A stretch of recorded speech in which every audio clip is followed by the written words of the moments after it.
अस्सलामुअलैकुम, hope you are all doing well. Welcome to my channel. आज आप मेरे साथ सीख रहे होंगे क्यू के बारे में कि डेटा स्ट्रक्चर्स में जो हम क्यू बना रहे होते हैं वो क्या होती हैं, उनकी क्या फंक्शनैलिटी है, किस किस टाइप की होती हैं और हम लोग किस तरह से क्यू को देखते हैं। तो ये सारी चीज़ें हम सीखेंगे। ये सब कुछ जानने के लिए आप लोगों ने लास्ट तक मेरी वीडियो को देखते रहना है। ओके, तो हम क्यू की बात करते हैं सबसे पहले। Q is a data structure used for storing data. अब क्यू एक ऐसा डेटा स्ट्रक्चर है जिसके अंदर डाटा स्टोर हो रहा है, ठीक है। Similar to list and stack. List बिल्कुल पिछली वीडियो में मैंने बताया कि लिस्ट क्या होती है। उसमें हम लोग एलिमेंट्स ऐड कर रहे होते हैं, उसके अंदर हम लोग आइटम्स डाल रहे होते हैं अपने डेटा लिस्ट को बनाने के लिए। इसी तरह एक स्टैक्स भी हैं। स्टैक्स भी मैं अपनी आने वाली न्यू वीडियो में बताऊंगी स्टैक्स के बारे में। लेकिन अभी के लिए स्टैक्स को जानने के लिए ये बस ज़रूरी है कि स्टैक जो होता है उसका दोनों फेसेस ओपन नहीं होते। स्टैक का कंटेनर, स्टैक को एक कंटेनर की तरह इमेजिन करें कि ऐसा कंटेनर है जिसका एक फेस ओपन है लेकिन दूसरा नहीं है।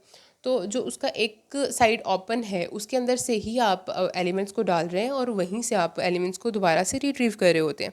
लेकिन क्यू वाली जो है सिचुएशन में ऐसा नहीं होता। क्यू में इस तरह से होता है कि आप लोगों के दोनों एंड्स जो है वो खुले हुए होते हैं। आप एक साइड से डाटा को इंसर्ट कर रहे होते हैं और दूसरी साइड से डाटा को डिलीट कर रहे होते हैं, निकाल रहे होते हैं अपनी क्यू के अंदर से। तो in queue the order in which data arrives is important. अब ये देखना है कि डाटा किस तरह से क्यू के अंदर आता है, ठीक है।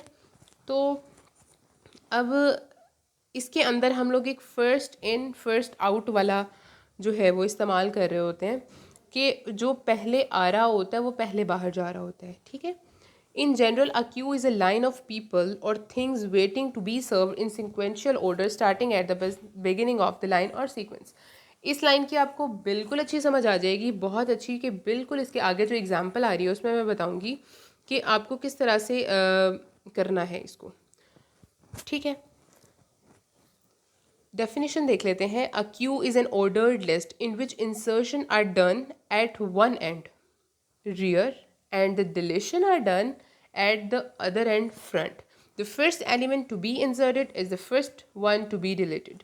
Hence it is called first in first out or a last in last out list. यानी कि ये डायग्राम में फर्स्ट पे लेफ्ट कॉर्नर पे आप देख रहे हैं कि हमारे पास फ्रंट का एक बॉक्स बना हुआ है और बिल्कुल राइट पे आप लोग देख रहे हैं कि रियर का बना हुआ है और इसके नीचे कुछ स्टेटमेंट्स लिखी हुई हैं। रियर के पास लिखा हुआ है कि new elements ready to enter queue. यहाँ पे अपने नए एलिमेंट्स क्यू के अंदर डालने हैं। कोई भी क्यू बनी है उसके अंदर नए एलिमेंट्स यहाँ से घुसा रहे होगे, ओके। और जो भी चीज़ें हैं सर्व हो रही हैं आगे से निकल रही हैं, ठीक है। उसको हम बोलेंगे डी क्यू और इंसर्शन के जो है उसको बोलेंगे हम लोग इन क्यू, ठीक है। अब हम लोग यहाँ पे इस इन क्यू और डी क्यू को थोड़ा सा मज़ीद समझते हैं। There are specific operations to perform insertion and deletion in the queue. हमारे पास कुछ ऑपरेशंस हैं जिससे हम लोग कुछ डिलीट या इंसर्ट कर सकते हैं क्यू के अंदर। Since unlike list there are only specific points for insertion and deletion. While मतलब बिल्कुल जिस तरह से लिस्ट में हुआ करता था उसके अंदर कुछ पॉइंट्स हैं इंसर्शन और डिलीशन के, यहाँ पे हम लोग ऑपरेशंस बहुत सारे देख रहे होंगे क्यू के अंदर इंसर्ट करने के लिए और डिलीट करने के लिए। When an element is inserted in a Q the concept is called in Q. बिल्कुल यही बात है, बहुत ईजी सी, कि जब हम कुछ एलिमेंट डाल रहे होते हैं क्यू के अंदर या ऐड कर रहे होते हैं तो उसको हम बोल रहे हैं कि इन क्यू, मतलब क्यू के अंदर जा रहे हैं एलिमेंट। और जब हम लोग रिमूव कर रहे होते हैं क्यू के अंदर से उस कंसेप्ट को डी क्यू बोलते हैं। Dequeuing an empty queue is called underflow. एक इमेजिन करिए कि हमारे पास एक क्यू है, एक लाइन है, लेकिन उस लाइन में कोई एलिमेंट नहीं है, कोई भी नहीं है वहाँ पे। तो हम उसके अंदर से कह सकते हैं कि इसके अंदर से एक एलिमेंट और निकाल दो? नहीं कह सकते ना। अगर हम बोलेंगे तो इसका मतलब है कि हम अंडरफ्लो की बात करें कि जो चीज़ नहीं है उसको हम किस तरह से वहाँ से रिट्रीव कर पा रहे होंगे। तो जो इनक्यूइंग है, इसी तरह जब इन क्यू एक चीज़, एक क्यू है जो पहले से फुल है, उसके अंदर जब हम और चीज़ें मतलब और अब एक क्यू है पहले फुल है, सब वहाँ पे पूरे आए हुए हैं, ठीक है, और किसी की जगह नहीं है, लेकिन हम फिर भी उसके अंदर ऐड करी जा रहे हैं एलिमेंट, तो उस कंसेप्ट को हम ओवरफ्लो बोल रहे होते हैं, ठीक है।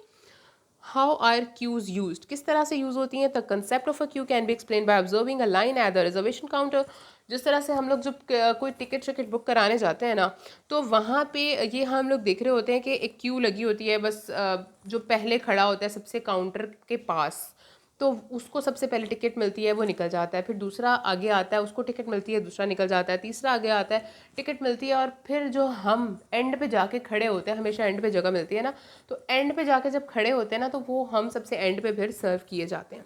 इस पूरे ये पूरी एक पेज के अंदर यही बात बताई है, जल्दी से पढ़ देती हूँ। The concept of a queue can be explain by observing a line at the reservation counter. When we enter the line, we stand at the end of the line, and the person who is at the front of the line is the one who will be served next.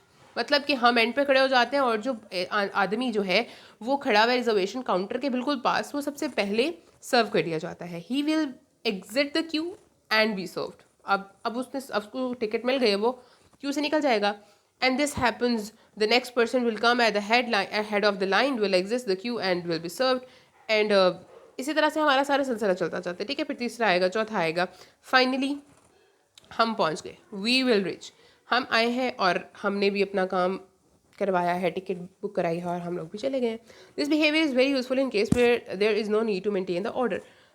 जहाँ पे where there is a need to maintain the order of arrival, जहाँ पे order of arrival को maintain करना होता है ना, वहाँ पे ये चीज़ जो हम क्यू का इस्तेमाल कर रहे होते हैं, ठीक है। क्यू एडीटी, ओके, क्यू का एडीटी पढ़ते हैं, क्या हो सकता है। वो ये है कि the following operation make a queue an ADT. अब ये जो इन क्यू और डी क्यू के ऑपरेशंस लगा रहे होंगे, अब एक क्यू को एक वो एब्स्ट्रैक्ट डाटा टाइप बना देते हैं। किस तरह से कि हमारे पास मेन और ऑक्सिलरी क्यू ऑपरेशंस होते हैं। मेन जो है वो हम दो इस्तेमाल करते हैं, एक इन क्यू और एक डी क्यू। लेकिन जो बाकी ऑक्सिलरी होती हैं कि एक्स्ट्रा चीज़ें और मज़ीद चीज़ें, या कहते हैं ना कि ये तफसील है और इसके बारे में मज़ीद मालूमात जो हैं, या मज़ीद मालूमात नहीं मतलब अलग और चीज़ें, तो वो ऑक्सिलरी में आ जाएंगी। तो इन क्यू डी क्यू का हम मेन फंक्शन यूज़ करते हैं, जो कि ये है, इन क्यू इंसर्ट करने के लिए यूज़ होता है और डी क्यू रिमूव करने के लिए यूज़ होता है। ऑक्सिलरी में इन फ्रंट ये बता रहा होता है कि returns the element at the front without removing it, मतलब फ्रंट पे वैल्यू ले आओ रिमूव किए बगैर। और क्यू साइज़ बता रहा होता है कि ये क्या कहते हैं कि नंबर ऑफ़ एलिमेंट्स कितने हैं उसके अंदर, ठीक है, कितने एलिमेंट स्टोर हो रहे हैं उसके अंदर। क्यू साइज़ ये बता रहा होता है। बूल इज़ एम्प्टी क्यू ये बता रहा होता है कि उसके अंदर कोई एलिमेंट है या नहीं है। ठीक हो गया। एप्लीकेशंस देख लेते हैं इसकी। एप्लीकेशंस मतलब कि हम लोग क्यू को कहाँ किस तरह से यूज़ कर रहे होते हैं, कहाँ यूज़ कर रहे होते हैं। Operating system schedule jobs with equal priority in order two of arrival. Operating system की जो स्केजुलिंग जॉब हो रही होती है, जिस तरह से अगर हम लोग जैसे देखते हैं कि प्रोसेसर जो है वो कभी ऐसा होता है ना कि जो फर्स्ट कम फर्स्ट सर्व्ड वाला एक एल्गोरिदम जब वो इम्प्लीमेंट करा रहा होता है, तो फिर उस वक्त ये कर रहा होता है कि जो पहले प्रोसेस आ रहा है वो उसको पहले कर रहा है, रन कर रहा है, फिर दूसरे को कर रहा है, तीसरे को कर रहा है, ये उसकी बात हो रही है। Simulation of real world queues such as line at the ticket counter, बिल्कुल अभी जो एग्जाम्पल दी सेम वही बात है। मल्टी प्रोग्रामिंग में भी ये हो रहा होता है। ये तो मतलब एक कंसेप्ट है ना कि मल्टी प्रोग्रामिंग में भी यही होगा कि आएगा और उसको पहले जो सर्व हो जाएगा। Asynchronous data transfer, waiting times of customer at the call centre, ये सारी बस वेटिंग की और लाइंस की, क्यूज़ की, ये सारी एग्जांपल्स दी गई हैं। ठीक हो गया। इम्प्लीमेंटेशन पे आते हैं। Implementation of Q like list, Q can be implemented using arrays और लिंक लिस्ट। जिस तरह से हमने पहले लिस्ट में पढ़ा था कि वो इम्प्लीमेंट हम एरेज से भी कर सकते हैं और लिंक लिस्ट से भी कर सकते हैं, इस तरह हम क्यू को भी कर सकते हैं। ठीक है, तो हम पहले क्या करेंगे, हम एरेज को यूज़ करते हुए एरेज की क्यू की इम्प्लीमेंटेशन करेंगे। एरे को इस्तेमाल करेंगे तो क्या होगा कि जो फ्रंट होगा, एक आप एरे देख रहे होंगे, एक एरे बॉक्सेस से मिलकर बनी होती है, वो देख रहे होंगे। उसके जो पहला होगा स्टार्टिंग में इंडेक्स होगा, फ्रंट होगा 0 पे या रियर होगा 0 पे, ये दो ऑप्शंस हमारे पास आ रहे होंगे। ठीक हो गया। इन फ्रंट एट 0, अगर फ्रंट जो इफ़ फ्रंट इज़ एट 0, अगर फ्रंट 0 पे है तो new element will be added at the rear of the queue. तो फिर नया एलिमेंट क्या होगा, रियर पे आ रहा होगा। ऑब्वियसली जब ऐड हो रहे होते हैं तो रियर पे आ रहे होते हैं, जो कि हायर इंडेक्सेस पे होते हैं। ये लाइंस मैं पढ़ती हूँ, लेकिन बिल्कुल इसके आगे जो फिगर आ रही है, जो एग्जांपल आ रही है, उससे आपको पता चल जाएगा कि क्या बात हो रही थी। इफ़ रियर इज़ एट 0, अगर रियर 0 पे मतलब लास्ट जो हम लोग स्टोर करवा रहे हैं वो 0 पे है, तो element will be remove from the front of the Q. फिर इसका मतलब ये है कि एलिमेंट जो है वो स्टार्ट से रिमूव होने हैं, तब फ्रंट से रिमूव होगा। ठीक है। इम्प्लीमेंटेशन ऑफ क्यू देखते हैं। In both of the options one end of the queue is fixed as 0, other end may be move toward higher indices of the. पहला जो है उसने 0 पे रिजर्व करवा ही दिया, अगले रिमूव आगे जा सकते हैं। तो फ्रंट पे अगर हम देखें, रियर हमारे पास 7 पे है, तो ये जा सकता है आगे। ऑब्वियसली जब हम डाल रहे होंगे एलिमेंट्स, तो ये क्या होगा, रियर जब हम ना एलिमेंट्स ऐड करते हैं ना, तो रियर की वैल्यू बढ़ जाती है, रियर जो है अगले नंबर पे चला जाता है। ठीक है, रियर हमेशा एंड, पूरी एरे में जो आपको नज़र आ रहा है ना, एंड वाला है एलिमेंट, एंड वाला जो है, जिस ऐसा इंडेक्स जिस पे एलिमेंट पड़ा हुआ है वो रियर कहला देगा। और ऐसा जो फर्स्ट पे, जो बिल्कुल मोस्ट लेफ्ट पे पड़ा हुआ है, आप फर्स्ट वाली में देखें, मोस्ट लेफ्ट पे 0 इंडेक्स पे 5 पड़ा हुआ है, वो फ्रंट है, और 7 जो पड़ा हुआ है 3 पे वो रियर है। ठीक है, अब जो अगर हमने इसको इस तरह से कर दिया कि रियर को फर्स्ट पे ले आए, और मतलब रियर को कह दिया कि ये 0 इंडेक्स पे है, और फ्रंट को कह दिया कि ये 3 पे। अब मसला इसमें आता है, मसला इसमें क्या आएगा कि जिस वक्त हमने ये जो 0 पे सेकंड वाली अगर आप एरे देखें, 0 पे रखवा दिया 5 और इसको कह दिया रियर। अब जिस वक्त हम लोगों ने भाई रियर वाली साइड से उसको ऐड कर रहे हो ना, ये लेफ्ट वाली साइड से किसी भी एलिमेंट को, तो ये रियर कहाँ जाएगा, रियर ने तो ऑब्वियसली नेक्स्ट स्टेप पे जाना है, तो उसका नेक्स्ट स्टेप तो कुछ है ही नहीं। नेक्स्ट स्टेप में तो पहले एलिमेंट्स हैं, या नेक्स्ट स्टेप तो आपके पास किसी तरह से कैसे जाएं आप, जिस तरह से अगर हमने इस तरफ से 5 पे जा रहे हैं तो कैसे जाएं 5 पे, नहीं जा पा रहे ना, मतलब एक आगे हम लोग एक ऐसी चीज़ पढ़े होंगे जो कि ये काम करेगी। तो यहाँ ये एक मसला आ गया, जो हम लोग इस थ्योरी से इसको थोड़ी सी इसको पढ़ के देखते हैं कि इसको किस तरह से जो है उसने डिफाइन किया है उनको। In the first option, when front as fixed at 0, the dequeue is similar as deleted 0। देखिए, जिस तरह फर्स्ट ऑप्शन में 0 पे उसने फ्रंट कर दिया, तो डी क्यू उसी तरह से हो रहा होगा जिस तरह से होता है, मतलब डिलीट उसी तरह से निकल जाएगा जिस तरह से होता है। जब इन क्यू भी है वो भी सिमिलर बिहेवियर, वही बिहेवियर दिखाएगा, उसमें भी हम आराम से ऐड कर सकते हैं। How ever in the second option, लेकिन जो सेकेंड ऑप्शन है उसमें ये हो रहा होगा, enqueue and dequeue at R insert at 0। जब इन क्यू और डी क्यू इंसर्ट होना है 0 पे, और डी क्यू यानी कि डिलीट होना है एंड पे, तो मतलब वो सेकंड में ये दिखा रहा है कि जो 0 पे है वो इन क्यू हो रहा है, एंड पे डी क्यू हो रहा है, ये दिखा रहा है ना। तो अब function in list ADT will rear of Q is fixed at 0 of the array.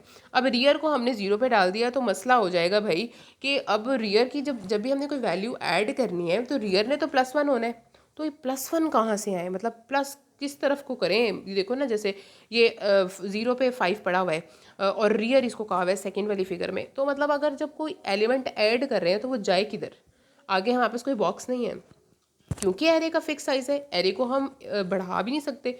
तो ये एक मसला खड़ा हो गया इसके अंदर। ये पूरे बाकी 2 लाइनों में यही बात बताई है जो बिल्कुल मैंने आपको अभी बताई है।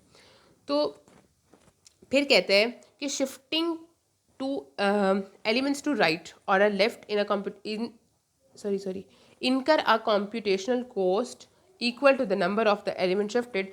जब हम लोग उसमें रियर में एलिमेंट ऐड कर रहे होते हैं ना, तो हम शिफ्टिंग कर रहे होते हैं।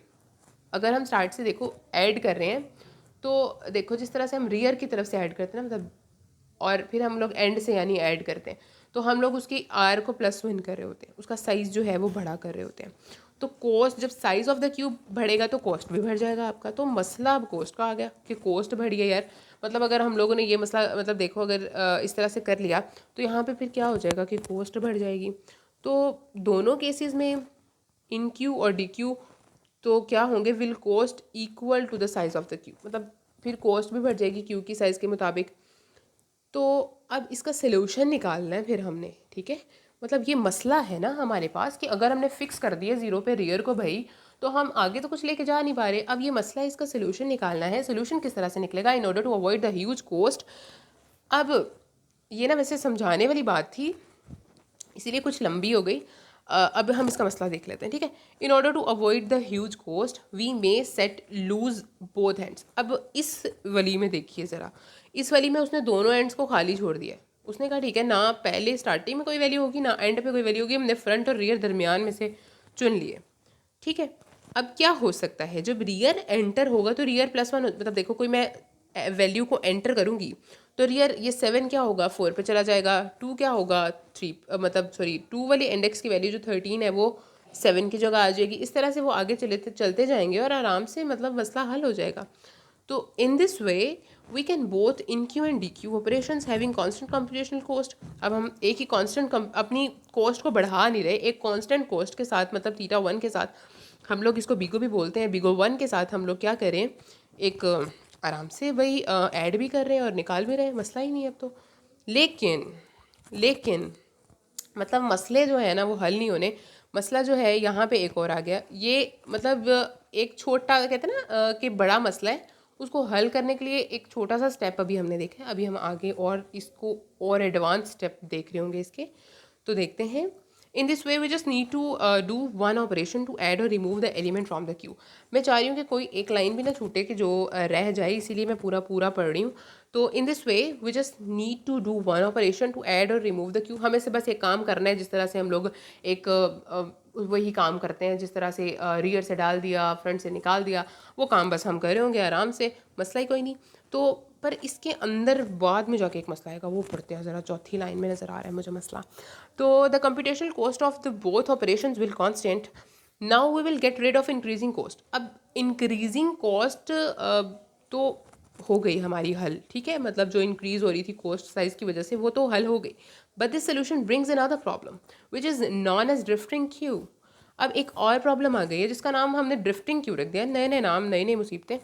विच with the passage of time the element of q will move towards higher indices of the array। अब क्या होगा, आहिस्ता आहिस्ता टाइम के साथ साथ जो मूव, ऑब्वियसली मतलब ये देखिए ना, अब मैंने अब 3 हमारे पास बॉक्स खाली है भाई, मैंने 3 भी भर दिए, मतलब अब तो कोई डिब्बा ही नहीं है मेरे पास खाली। तो कभी तो ये वक्त आना ना कि तीनों के तीनों भरे जाएंगे, तो फिर ये मसला खड़ा हो जाना है। तो इसके लिए हम लोग देखते हैं सर्कुलर क्यू को। सर्कुलर क्यू को क्या देखेंगे, अब देखो यहाँ पे मसले की बात मैंने ये बताई है कि 7 तो चला जाएगा 4 पे, 13 आ जाएगा 3 इंडेक्स पे, 10 आ जाएगा 2 इंडेक्स पे, अब 5वां बच गया, फिर हम एक एंटर करेंगे तो 7 आ जाएगा 5वें पे, 13 आ जाएगा 4थे पे, 10 आ जाएगा 3 पे।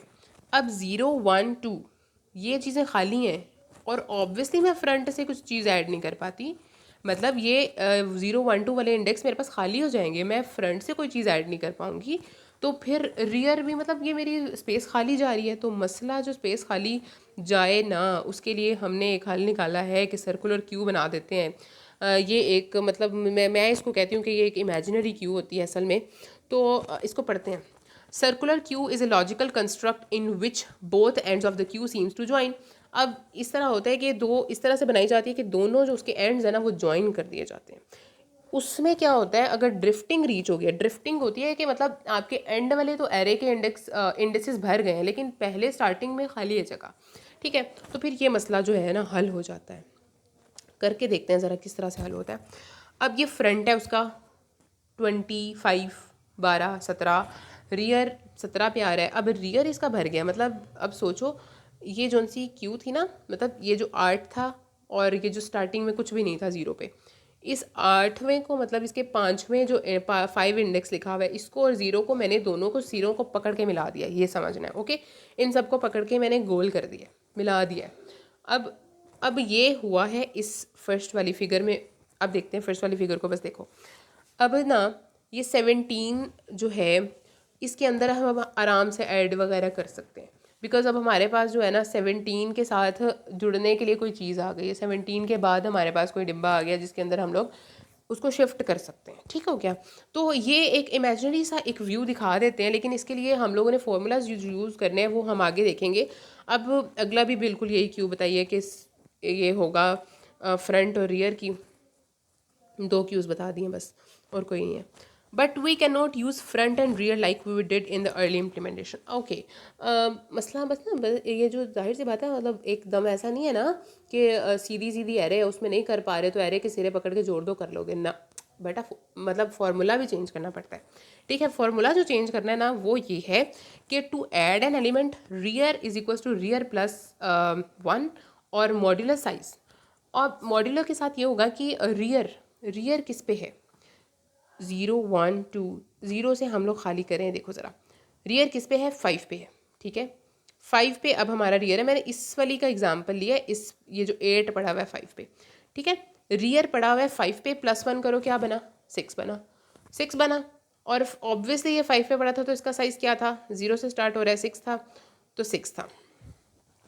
अब देखो रियर +1 ऐड करने के लिए गौर करना, 6 बन गया, 6 बन गया, मॉड्यूलर 6 लोगे तो 0 आंसर आएगा, 0 आंसर आएगा तो इसका मतलब है भाई ला भाई आओ 6 जो है ना, मतलब अपनी नेक्स्ट वाली वैल्यू है उसको 0 पे ला के डाल दो, आसान काम है। मतलब सर्कुलर क्यू के अंदर जो है, जो लास्ट आपके पास 0 आया ना, मतलब 0 इंडेक्स है तो 0 आगे ले आओ वैल्यू और 0 पे डाल दो। तो फ्रंट +1 रिमूव करने के लिए भी हम लोग सेम यही फॉर्मूला इस्तेमाल कर रहे होंगे, ठीक है। तो जो फ्रंट है उसकी वैल्यू देखो, मतलब उसका वो देखो क्या है, किस कहाँ पे फ्रंट पे क्या है, और उसके अंदर +1 करो और साइज़ के साथ उसको कर दो डिवाइड, तो फिर पता चल जाएगा फ्रंट कहाँ पे आ रहा है आपका, ठीक हो गया। तो ये इस तरह से जैसे बिल्कुल रियल का फॉर्मूला किया है, बिल्कुल इसी तरह से हमने कैलकुलेट कर लेना फ्रंट को भी। एम्प्टी और फुल सर्कुलर क्यू, मतलब एक सर्कुलर क्यू है वो एम्प्टी है या फुल है, मतलब उसके लिए हम लोग थोड़ा सा देख लेते हैं कि क्या है। What if the Q is completely full, अगर कम्प्लीटली वो फुल है, व्हाट इज़ द मतलब क्या होगा कि अगर कम्प्लीटली फुल है, what is the situation when the Q with an array position available contains an elements, अगर उसके अंदर कुछ मतलब एलिमेंट्स हैं। In this case if the front element is sorry in the position 0, अगर इस केस में जो फ्रंट एलिमेंट है मतलब पहला एलिमेंट मतलब पोजीशन 0 पे है, then the rear element size -1 पे होगा। मतलब मतलब मतलब नहीं समझ आया ना, फुल जोन सा एरे होता है ना, मतलब अब देखो, अब मैंने ना इस पे आके ना समझा देनी है बात, ये वाली आपने फिगर देखनी है। अब ये अगर पहला एलिमेंट हमारे पास 0 पे पड़ा हुआ है तो आखिर मतलब फ्रंट उसका 0 पे पड़ा हुआ है, 0 इंडेक्स पे पड़ा हुआ है, और अगले पे 1 पे भी कुछ चीज़ पड़ी है, सेकंड पे भी, थर्ड पे भी, फोर्थ पे भी, फिफ्थ पे भी, मतलब इसका मतलब है कि अरे फुल है। तो मतलब जो रियर है वो कहाँ पे होगा हमारा, n-1 पे, यानी साइज -1 पे। साइज -1 इसलिए कह रही हूँ क्योंकि बेटा मतलब इसका जो है ना ये 6 है, 6 साइज मतलब इसका क्यों है, क्योंकि 0 से स्टार्ट होता है तो 5 इंडेक्स पे पड़ा होगा, क्योंकि 6 - 1 5 होता है तो 5 इंडेक्स पे पड़ा हुआ है, तो साइज -1 इसलिए लिख दिया। But this means that the value of the rear is 1 less than the value of the front, लेकिन जो रियर की वैल्यू है वो एक लेस होगी फ्रंट में। मतलब अब देखो ना, मैं बताती हूँ, इसका मतलब ये था कि जब हम लोग 8 पे वैल्यू आ रही है, नेक्स्ट हमने कोई समझो मैंने कोई एलिमेंट एक और मतलब एक डालना 6, तो 6 को मैंने 0 पे रख दिया। अब 6 को मैंने 0 पे रख दिया तो मेरी जो नेक्स्ट आ रही होगी ना, मतलब 0 पे रखूँगी ना, तो 0 पे रखा तो अब क्या होगा कि वो मेरा एक रियर आगे बढ़ जाएगा। रियर मेरा जब एक आगे बढ़ गया तो मेरे वो फ्रंट से पहले आ रहा है, ठीक है। अब the value of rear is 1 less than front, less than front का मतलब ये हुआ कि वो अगर 1 पे है तो ये 0 पे होगा, ठीक है। व्हेन द सर्कुलर नेचर, जब सर्कुलर नेचर आएगी तब की बात करें।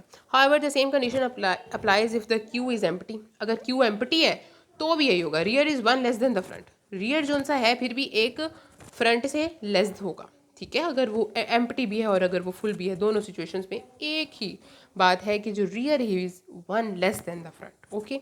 In other words the full Q is indistinguishable from empty Q. अब मतलब सिंपल सी बात है कि मतलब फुल और एम्प्टी का कोई फ़र्क ही नहीं है, बस दोनों सेम है, ओके। यहाँ पे आते हैं जनाब, there are n+1 different possible states the queue can in, okay. अब यहाँ पे n+1 स्टेट्स भी है, मतलब यहाँ पे ना बात भी इतनी की है, जो उससे क्यू है ना उसके अंदर हम लोग ऐसा भी कर सकते हैं कि ओवरराइट कोई किसी चीज़ को कर सकते हैं, जिस तरह से हम लोगों ने पिजन होल वाला एक प्रिंसिपल देखा। अगर देखा नहीं, किसी को पता पिजन होल का प्रिंसिपल क्या है, तो गूगल खोलें, सर्च करें और देखें कि पिजन होल का प्रिंसिपल क्या है, फिर साफ सफाई से समझ आ जाना है कि पिजन होल का क्या मसला था। तो इसमें ये होता है, मतलब मैं बता देती हूँ थोड़ा सा, कि 5 अगर हमारे पास पिंजरे हैं और हमारे पास 6 परिंदे हैं, तो भाई एक परिंदा एक पिंजरे में आ गया, दूसरा दूसरे में, तीसरा तीसरे में, चौथा चौथे में, पांचवा पांचवें में, छठा बच गया। छठा कहाँ जाए, तो वो किसी ना किसी के साथ एडजस्ट हो जाएगा, अपनी सहेली के साथ जो होगी उसकी, तो ये इस तरह से होगा, ठीक है। तो ये पिजन होल प्रिंसिपल था कि n नंबर है और 1 एक एक्स्ट्रा है, तो जब जो चीज़ एक्स्ट्रा आ रही है फिर वो आगे चली जाएगी, जीरो इंडेक्स पे चली जाएगी और ओवर मतलब वो उस तरफ ओवरराइट हो जाएगी। ठीक हो गया। एम्प्टी और full circular queue, 3 possible solutions, मतलब अभी भी जो है ना हम लोग सॉल्यूशंस पे अटके हुए हैं। Keep an explicit count of the number of element in the Q.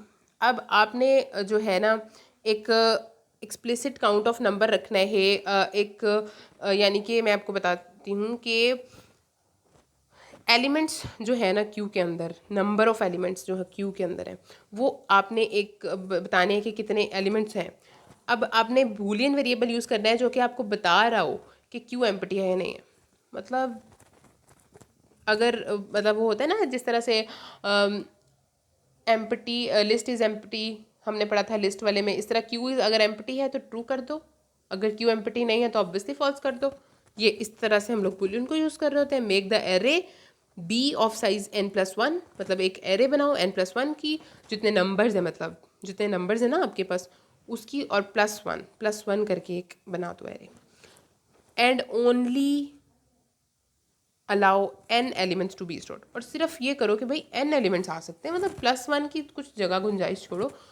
ऐसा ना करो कि वो जो है हम लोग आई जो करी जो, ठीक है। तो ऐसा करो कि n एलिमेंट्स स्टोर करवा दो n+1 की एरे में। In this way we will have 2 separate conditions for empty and full queue, thus avoiding pigeon hole problem. तो जो पिजन होल की प्रॉब्लम है ये मसला ही हल हो जाना है ना। देखो अब n+1 साइज़ है और n आ रहे हैं, तो मतलब वो जो पिजन होल में 2 घुस रहे हैं वो मसला हल हो जाएगा और बाकी सारे मसले भी हल हो जाएंगे। तो इस तरह से क्यू का होता है ख़त्म, मतलब क्यू की वैल्यू जो अपनी है स्लाइड वो होगी ख़त्म। सारा क्यू समझा दिया मैंने, सर्कुलर क्यू समझा दिया, लीनियर क्यू एरे में क्या मतलब किस तरह से काम कर रहे होते हैं वो समझा दिया, इन क्यू क्या होता है, डी क्यू क्या होता है। उम्मीद करती हूँ कि आपको बातें समझ आ गई होंगी, और जो अगर नहीं समझ आई तो ज़रूर कमेंट्स में मुझे बता दीजिए क्या समझ नहीं आया, फिर मैं दोबारा से समझा दूँगी इंशाल्लाह। प्लीज़ दुआ में याद रखिएगा सब बच्चे, अल्लाह ताला कामयाब करे सबको, आमीन सुमा आमीन। और अब इजाज़त दीजिए, अल्लाह हाफ़िज़। बहुत लंबी वीडियो हो गई, अल्लाह हाफ़िज़।